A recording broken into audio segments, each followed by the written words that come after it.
Hello दोस्तों, welcome to well played discourse. तो आज हम लोग बात करेंगे केरला ब्लास्टर्स एफसी और नॉर्थ ईस्ट यूनाइटेड एफसी के बारे में, और मेनली इन्हीं दोनों टीम्स के बारे में बात करेंगे हम लोग।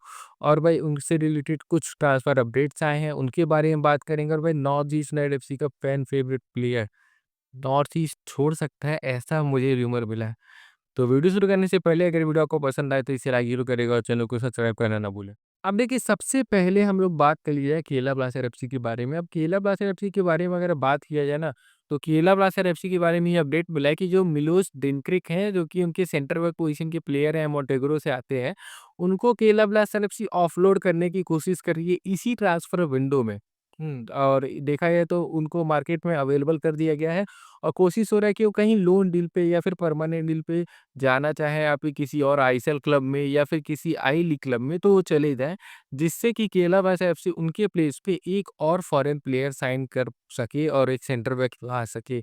ऐसा अपडेट मिला, और भाई ये आपके आशीष नेगी ने खेल नाउ पे दिया है, तो आप जानते हैं कि वो कंफर्म अपडेट्स देते हैं। तो वहाँ पे उन्होंने ये अपडेट दिया है। तो अब देखते हैं केरला ब्लास्टर्स एफसी उनको ऑफलोड कर पाती है कि नहीं, और डिनक्रिक केरला ब्लास्टर्स एफसी में ही रहते हैं या फिर किसी और क्लब में जाते हैं, और क्या Kerala Blasters FC new signing कर पाती है कि नहीं।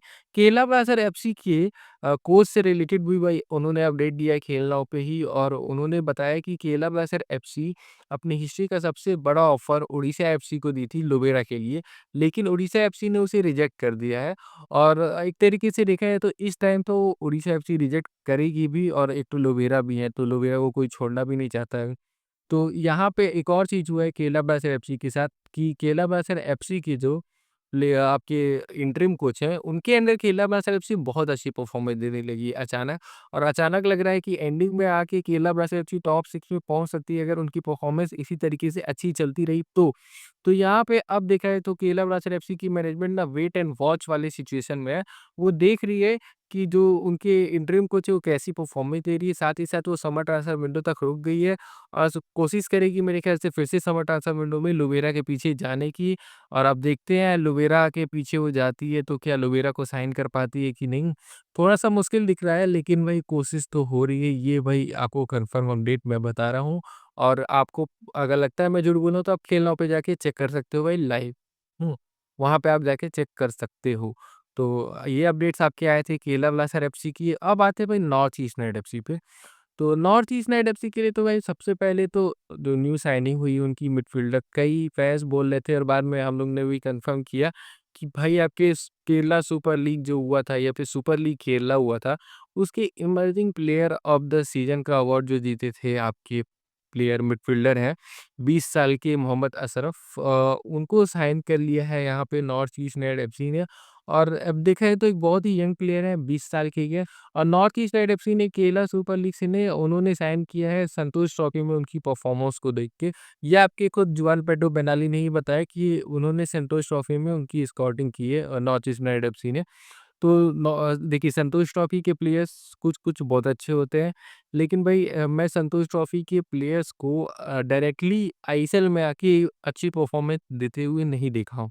तो हो सकता है कुछ देखा हो भाई आपके मैनेजमेंट ने कि उन्होंने बहुत अच्छी परफॉर्मेंस दी है, सुपर लीग केरला में भी दी है, तो उनको एक बार ट्राई करने की कोशिश करिए। वो एक मकार्टन लुइस निक्सन जैसे प्लेयर भी बन सकते हैं, या फिर ये भी हो सकता है भाई कि एक डिसेंट प्लेयर बन के रह जाएँ। अभी तक अगर आप देखोगे तो संतोष ट्रॉफी के जो प्लेयर्स रहे हैं उतना ज़्यादा कुछ कर नहीं पाए हैं। देखा है तो आईएसएल में जैसे जेसन डीके एक थे, टॉप गोल स्कोरर, आपको कहाँ दिखते हैं जेसन डीके। सजल बेक थे एक बंगाल के बहुत अच्छे मिडफील्डर, वो तो अब देखा है तो सिनेरियो से ही बाहर चले गए, आई लीग या आई लीग 2 में कहीं खेल रहे हैं। रोबी हदसा अभी साइन हुए हैं आपके मोहम्मदान में, लेकिन उनको आईएसएल में गेम टाइम नहीं मिल रहा है। तो इसीलिए ज़्यादा एक्साइटेड होने की ज़रूरत नहीं है, लेकिन ये भी कि emerging player of the season का अवार्ड जीते हैं वो केरला सुपर लीग में, तो एक अच्छे प्लेयर हो सकते हैं। अब देखना है कि वो कैसी परफॉर्मेंस देते हैं, क्योंकि मैंने उनकी परफॉर्मेंस देखी नहीं है, तो इसीलिए मैं उनके ऊपर ज़्यादा नहीं बोल सकता हूँ। ऐसे देखा जाए तो कलिकट एफसी की तरफ से वो खेल लेते भाई आपके केरला में की एक क्लब है वो, और उससे पहले वो मुथूट एफए में था। और मुथूट एफए के बारे में मैं बता दूँ, बहुत ही अच्छी अकेडमी है। और केरला वाला जो रीजन होता है ना, उस रीजन में आरएफडीएल में मुथूट एफए अक्सर टॉप 2 में पाई जाती है और कई बार जीतती भी है। और इस सीज़न तो मुझे जहाँ तक याद आ रहा है मुथूट एफए शायद प्रीमियर लीग नेक्स्ट जनरेशन की टॉप 4 टीम में भी थे। तो बहुत ही अच्छी एकेडमी और वहाँ पे वो ट्रेनिंग ली है। तो अब देखते हैं वो कैसी परफॉर्मेंस देते हैं नॉर्थ ईस्ट यूनाइटेड एफसी के लिए और क्या वो आईएसएल में खेलते हैं या फिर उनके आरएमडीएल में खेलते हैं। अब आते हैं भाई नेक्स्ट अपडेट पे और सबसे बड़े अपडेट पे, वो है अलाइ डीने का। भाई अलाइ डीने का भाई हम ही लोग अपडेट दिए थे आपको कि परफॉर्मेंस बेस्ड उनका जो कॉन्ट्रैक्ट था वो आपका एक्सटेंड हो गया उसके बेस पे परफॉर्मेंस की बेस पे जो कि +1 का था। और उसके साथ-साथ भाई ये अपडेट्स भी आ रहे थे, कई साइट्स हो गए और कई ट्विटर हैंडल हो गए, ये अपडेट्स दे रहे थे कि जो नॉर्थ ईस्ट यूनाइटेड एफसी उनका जो कॉन्ट्रैक्ट है 2 साल के लिए एक्सटेंड करने वाली। ऐसे अपडेट्स आ रहे थे तो हम लोग को लग रहा था कि चलो अलाइ डीने अब नॉर्थ ईस्ट में ही रुकने वाले हैं, उनकी कहीं और साइनिंग नहीं होने वाली है। लेकिन भाई अब देखिए अपडेट ये आया है कि अलाइ डीने के साथ +1 वाला तो हो चुका है एक्सटेंशन। उसमें कोई बात नहीं। लेकिन नॉर्थ ईस्ट यूनाइटेड एफसी का जो आ रहा था ना कि 2 साल का कॉन्ट्रैक्ट एक्सटेंड होगा, वो चीज़ नहीं हुआ है अभी।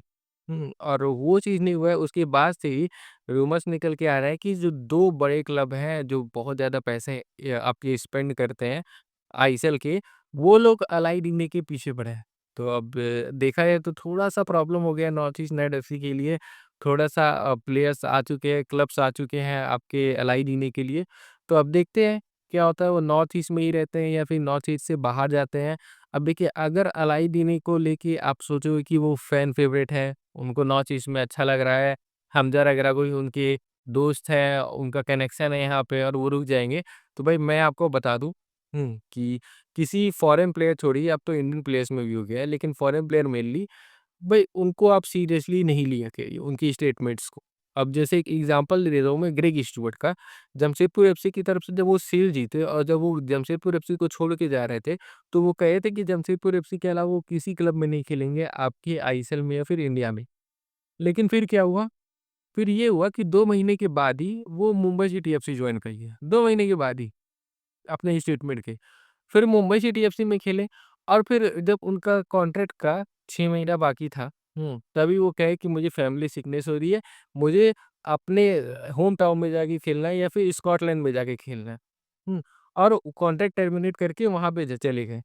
फिर देखा जाए तो 4-5 महीने बाद ही वो मोहन बागान में आ गए।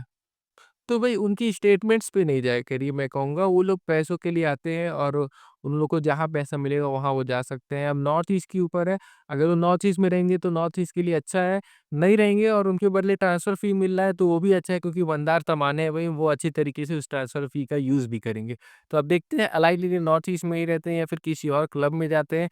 एक और अपडेट ये बता दूँ कि भाई जुआन पेड्रो बेनाली से रिलेटेड भाई अपडेट मुझे नहीं मिला है कि उनका कॉन्ट्रैक्ट एक्सटेंड हो गया है कि नहीं।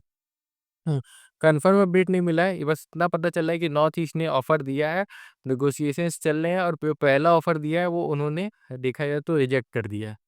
तो भाई ये भी एक देखा जाए तो नॉर्थ ईस्ट यूनाइटेड एफसी के लिए अभी थोड़ा-सा प्रॉब्लमैटिक बना हुआ है और जिसकी वज़ह से मुझे लग रहा है कि ये जो स आपके एक्सटेंशन वाला काम है वो रुक गया है। तो देखते हैं जुआन पेड्रो बेनाली का एक्सटेंशन कब अनाउंस होता है क्योंकि वो सबसे पहले ज़रूरी है। तो भाई यही सब अपडेट्स आए थे। अगर ये वीडियो आपको पसंद आया हो तो इसे लाइक ज़रूर करिएगा और चैनल को सब्सक्राइब करना ना भूलें।